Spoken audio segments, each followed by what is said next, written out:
တတိသမารိပညာအဲ့ဒီအိန္ဒြေ၅ပါးရည်ညွှန်းနေပြီဆိုတာသိရောမြတ်စွာဘုရားသူခလန်းလန်းရောက်တဲ့အခါကျတော့ရှင်သမီးပနာစာရာသတိထားလို့လှမ်းပြီးသတိပေးတယ်တရားချီးမြှင့်အဲ့လိုသတိပေးတဲ့အခါကျတော့မြတ်စွာဘုရားရဲ့တကူတော်ကြောင့်ရောအမှန်တော်ကြောင့်ရောချက်ချင်းသတိရပြီးပဂရိစိတ်ဖြစ်သွားတော့ပရိသတ်ဆိုမှထိုင်တရားနာပရိသတ်ထဲကအဖို့တယောက်ကသူရဲ့အပေါ်ယုံကိုချုပ်ပြီးတော့ရောသမီးတာဝဋ္ဌာဆိုပြီးတော့ပြစ်ပိတ်လိုက်တော့အဲ့ဒါကိုပဲသူရစ်ပတ်ချုံပြီးတော့ဝတ်တရားနာမြတ်စွာဘုရားတရားကလည်းပဲသူ့ကိုပဲရည်ရွယ်ပြီးဟောတဲ့တရားဖြစ်တယ်အဲ့တော့တတ္တဝါရဲ့အလိုအစ္စာတရားသိပြီးဟောတဲ့တရားဆိုတော့သူတရားသဘောနားလည်သဘောပေါက်လို့နားလည်သဘောပေါက်လို့သူဉာဏ်ထဲမှာရှင်းနေပြီစိတ်လည်းကြည်လင်းနေပြီတရားကိုတိုးတက်နာဖို့ရလဲဝမ်းမြောက်ဝမ်းသာဖြစ်နေပြီဆိုတော့အဲ့ဒီခါကျမှမြတ်စွာဘုရားကသာမုက္ကန္တိကဒေသနာဟောတယ်သာမုက္ကန္တိကဒေသနာဆိုတာသူတို့မအစီကနာယူထားလို့သိတဲ့တရားမဟုတ်ဘူးကိုယ်တိုင်ကျင့်ပြီးကိုယ်တိုင်တွေ့ထားတဲ့တရားကိုသာမုက္ကန္တိကဒေသနာလို့ခေါ်တယ်အဲ့ဒီသာမုက္ကန္တိကဒေသနာကိုဟောတယ်အဲ့ဒီသာမုက္ကန္တိကဒေသနာဆိုတာဘယ်ဟာလဲဆိုတော့သစ္စာအဲ့ဒီဆင်းရဲတဲ့ဒုက္ခသစ္စာဘာကြောင့်ဖြစ်တယ်လဲဆိုတော့သမုဒယသစ္စာကြောင့်ဖြစ်တယ်လူချင်းတတ်မဲ့နှစ်သက်တွေ့တာတဲ့တဏှာကြောင့်ဖြစ်တာအဲ့ဒီလူချင်းတတ်မဲ့နှစ်သက်တွေ့တာတဲ့တဏှာဘာကြောင့်ဖြစ်တယ်လဲဆိုတာဒုက္ခကိုမသိလို့ဒုက္ခကိုဒုက္ခမှမသိလို့ဒုက္ခထင်လို့ဒါကြောင့်ပါရတတ်မဲ့တာပဲတဲ့သမုဒယသစ္စာဖြစ်တယ်အဲ့ဒါကြောင့်ပဲဒုက္ခထပ်ထပ်ဖြစ်နေရတာတကယ်လို့သာဒုက္ခရဲ့ဆင်းရဲအမှန်ကိုသိတယ်ဆိုလို့ရှိရင်တော့အဲ့ဒီဒုက္ခဖြစ်တဲ့ယုံနဲ့နာခန္ဓာကိုယ်နဲ့စိတ်ကိုတွေ့တာတဲ့တတ်မဲ့တဲ့နှစ်သက်တဲ့သာယာတဲ့သမုဒယသစ္စာတဏှာမဖြစ်တော့ဘူးအဲ့လိုမဖြစ်ရင်အကြောင်းတဏှာငြိမ့်သွားရင်အကျိုးဆင်းရဲလည်းမဖြစ်ပေါ်တော့ဘူးတဏှာကြောင့်ဖြစ်ပေါ်မဲ့ဆင်းရဲလည်းမဖြစ်ပေါ်တော့ဆင်းရဲငြိမ့်တယ်အဲ့ဒီဆင်းရဲငြိမ့်တာကနိရောဓသစ္စာအဲ့ဒါနိဗ္ဗာန်ပဲနိရောဓသစ္စာဆင်းရဲငြိမ့်ရင်ဒီတော့အဲ့ဒီဆင်းရဲငြိမ့်အောင်သမုဒယသစ္စာကိုပယ်နိုင်အောင်ပယ်နိုင်မှုလိုတယ်သမုဒယသစ္စာပယ်နိုင်မှုဆိုတာကခုနဒုက္ခသစ္စာကိုပိုင်ပိုင်ခြားခြားသိဖို့လိုတယ်ယုံနဲ့နာခန္ဓာကိုယ်ရဲ့စိတ်ရဲ့အမှန်တဘာဝကိုအနိစ္စဒုက္ခအနတ္တသဘောတွေအမှန်တိုင်းပိုင်ပိုင်ခြားခြားသိဖို့လိုတယ်အဲ့ဒါလို့သိအောင်ဆိုလို့ရှိရင်မဲခင်၈ပါးမိမိတဏ္ဍာဖြစ်ပွားမှာပဲသိပါပဲမဂ္ဂင်၈ပါးမှာသမ္မာဒိဋ္ဌိမှန်စွာသိမြင်မှုအဲ့ဒီမှန်စွာသိအောင်ဆိုရင်မဂ္ဂင်9ပါးကကူညီရမဂ္ဂင်9ပါးကကူညီတော့သမ္မာဒိဋ္ဌိမဂ္ဂင်ကအမှန်တိုင်းသိတယ်မမြဲတာမမြဲဘူးလို့အမှန်တိုင်းသိတယ်ဆင်းရဲတာဆင်းရဲတယ်လို့အမှန်တိုင်းသိတယ်ပုဂ္ဂိုလ်သတ္တဝါအတ္တမဟုတ်တာပုဂ္ဂိုလ်သတ္တဝါအတ္တမဟုတ်ဘူးလို့အမှန်တိုင်းသိတယ်အဲ့ဒါဒုက္ခသစ္စာကိုပိုင်ပိုင်ခြားခြားသိတာပဲအဲ့ဒါလို့သိရင်ဒီမမြဲခြင်းရဲ့ပုဂ္ဂိုလ်သတ္တဝါအတ္တမဟုတ်ဆိုတဲ့သဘာဝကိုမသာရမတတ်မဲ့မနစ်သက်မတွေ့တာတော့ဘူးဒီတော့တဏှာသမုဒယသစ္စာကိုပယ်လိုက်နိုင်တယ် ဏှာသမုဒယသစ္စာပယ်လိုက်နိုင်လို့သုတ္တနာမှာတွေ့တာမှုတတ်မဲ့မှုနှစ်သက်မှုမရှိတော့ဘူးဆိုရင်သူဟာဘာယုတ်ဘာနာဘာခန္ဓာကိုယ်နဲ့ပါစိတ်ပါကိုမှမတွေ့တာမညှိကတော့တဲ့အတွက်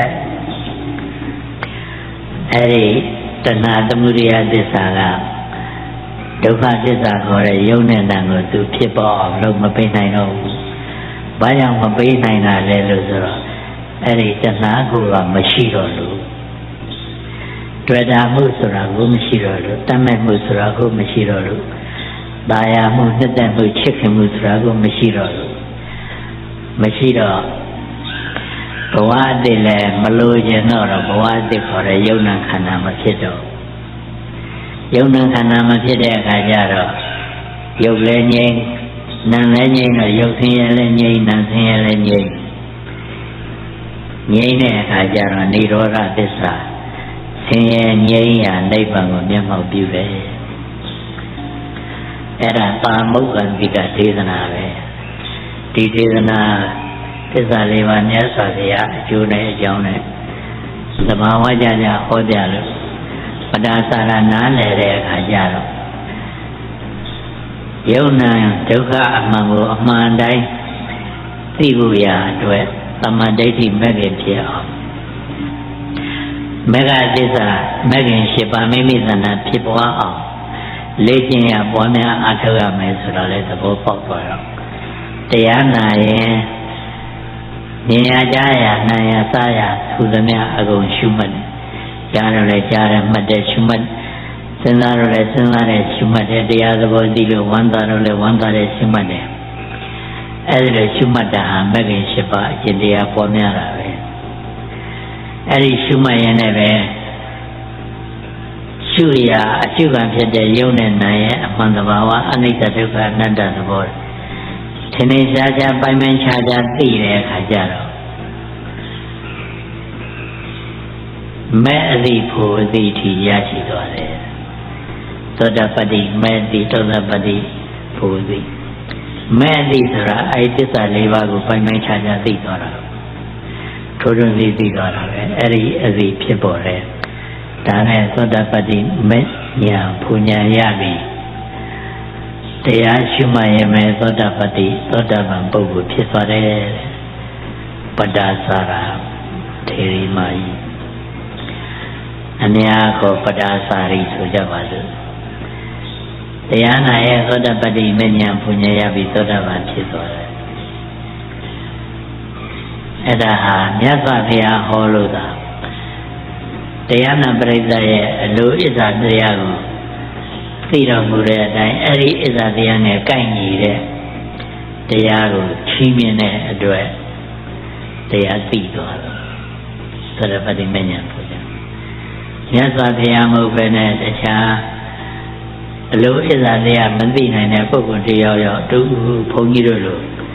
မှန်ပြီးဟောရမယ်ဆိုရင်တော့ရခြင်းမှလည်းရ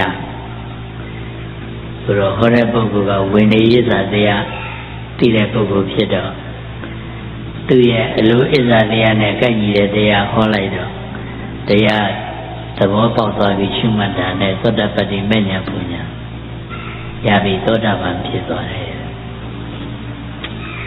သောတာပန်ဖြစ်သွားတော့တရားဆုံးတဲ့အခါကျမြတ်စွာဘုရားကယဟန်မှပြုပေးဖို့ခွင်တောင်းတော့လောက်တယောက်တောင်းတော့မြတ်စွာဘုရားကဘိက္ခုနီသံဃာယဟန်မှသံဃာထံပို့ပြီးတော့ဒီပတ္တာစာရီကိုယဟန်မှပြုပေးလိုက်ကြလို့မိန့်လိုက်တော့ဘိက္ခုနီသံဃာလည်းပတ္တာစာရီယဟန်မှပြုပေးတော့သူယဟန်မှကြီးဖြစ်တဲ့အခါကျတော့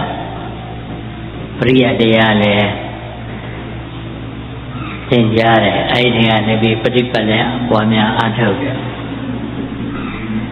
ပရိယတရားသင်ကြားတာမှာသူကဝိနည်းတရားကိုပို့ပြီးအလေးထားသင်ကြားတဲ့အခါကျတော့ဝိနည်းမှာသူများလည်းပို့ပြီးတော့တတ်သိနားလေကျွမ်းကျင်တယ်ဒါကြောင့်အဲ့ဒီအချိန်မှာဘိက္ခုနီမတွေဝိနည်းဆုံးဖြတ်เสียကိစ္စပေါ်လာရင်မြတ်စွာဘုရားကပတ္တာစာရီကိုပဲလွှဲအပ်တယ်ပတ္တာစာရီ အဲ့ဒီဝိနည်းဓမ္မကအရေးအခင်းကိုစစ်ဆေးပြီးဆုံးဖြတ်တော့အဲ့ဒါလိုပဲအဲ့ဒါနဲ့ဘယ်ခုနည်းတွေဣတတဲ့ပေးတဲ့အခါကျတော့ပဒါသာရထေရီမာရီကိုဝိနည်းအရာမှာဣတတဲ့ပေးတယ်ဣတတဲ့ဆိုတာအတော်ဆုံးပုဂ္ဂိုလ်ထိတ်ဆုံးအကြဆုံးပုဂ္ဂိုလ်ဝိနည်းမှာတော့သူ့ရဲ့ပိုးပြီးတတ်တယ်လို့မရှိတော့ဘူးပေါ့ဣတတဲ့ဆိုတာအတော်ဆုံးပုဂ္ဂိုလ်လို့ဆိုလိုတာအဲ့လိုဆိုပြီးပွဲပေးလိုက်တယ်ဒါကယန္နာဖြစ်မှာဒါပေမဲ့သူဘိက္ခုနီမထိုင်ထံမှာယဟန်ပြုပြီးလို့ယဟန်မှာဖြစ်တော့သောတာပန်နဲ့ရှိသေးတယ်အဲ့ဒါပရိယတ္တိယပရိပတ်တယနဲ့အထုံနောက်ကြတော့ပฏิပတ်ကိုအရေးကြီးတယ်ဆိုတာသိတာနဲ့ပฏิပတ်ကိုပဲပို့ပြီးနေမနာညမနာကျူသာအထုတယ်ဒီတတိပဋ္ဌာန်ဝိပဿနာပေါ့အဲ့တော့တညမှာတရားကလည်းတော်တော်ကောင်းနေပြီစဉ္ညာလျှောက်ရင်တရားတွေကသိရကြွတာလှမ်းချတာကြွမှုလှမ်းမှုချမှုကြွရွေးမှုလှမ်းရွေးမှုစာရည်သဘောတွေနဲ့ရွေးမှုတွေတဖြည်းဖြည်းဖြစ်တစ်ခုပြီးတစ်ခုဖြစ်ပြီးတစ်ခုပြီးတစ်ခုပြည့်ပြည့်သွားတာပဲဆိုတာရှင်းရှင်းလင်းလင်းသိတဲ့အခြေအနေထိရအဲ့ဒီအခါကျတော့မှတော်လာပြီးစဉ္ညာထိုင်ပြီးရှုမှတ်မယ်ဆိုပြီးတော့သူကျောင်းကရှိရသွားတဲ့ညာဥရပေါ့ကျောင်းကအဝမှာခြေသေးဥထားဒါခြေကသူတို့ထုံးတာပဲခြေမစေးပဲကျောင်းထဲမဝင်ဘူးလေကျောင်းထဲဝင်မကြံခြေစေးတယ်အဲ့ဒီအကြောင်းအရာမှာတော့သူဖဏသိတယ်လို့တော့မပါပါဘူးမပါတော့စဉ္ညာလျှောက်တယ်ဆိုတာဖဏနဲ့လျှောက်တာ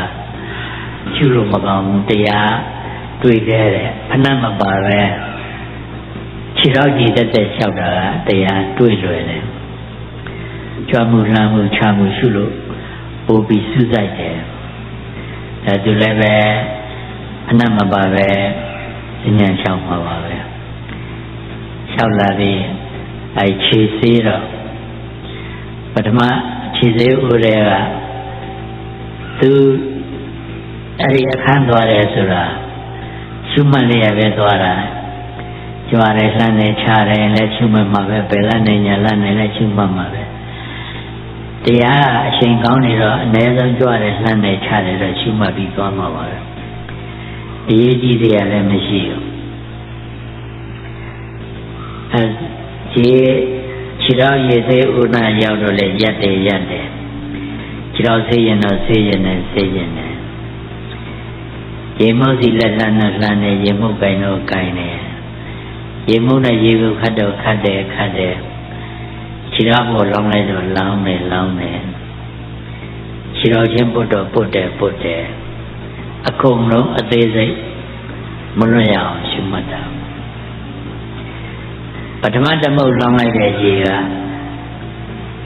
မြေကြီးကိုရေကစီးသွားပြီးတော့နည်းနည်းလေးပြန့်သွားပြီးမြေကြီးထဲမြုပ်သွားဒီတော့သူ့စိတ်ထဲမှာရေကလည်းပဲစီးသွားပြီးပျောက်သွားတာမမြဲဘူးလို့ညာထဲမှာသက်ဝင်သွားတာရုပ်တစ်ခုရဲ့ဖြစ်ပြီးပြက်တာကိုသိလိုက်တာဒီလိုမဟုတ်ဘူးရေဆိုတဲ့လောကဝါရာရေလို့သုံးရတဲ့အကြီးရဲ့မြေကြီးပေါ်ပြန့်နှံ့သွားပြီးတော့မြုပ်သွားတာကိုပြက်သွားတယ်လို့သူစိတ်ထဲမှာညာထဲမှာတက်ဝင်ပြီးရေကလည်းမမြဲပါလားအဲ့တော့ရေဆိုတာပညာ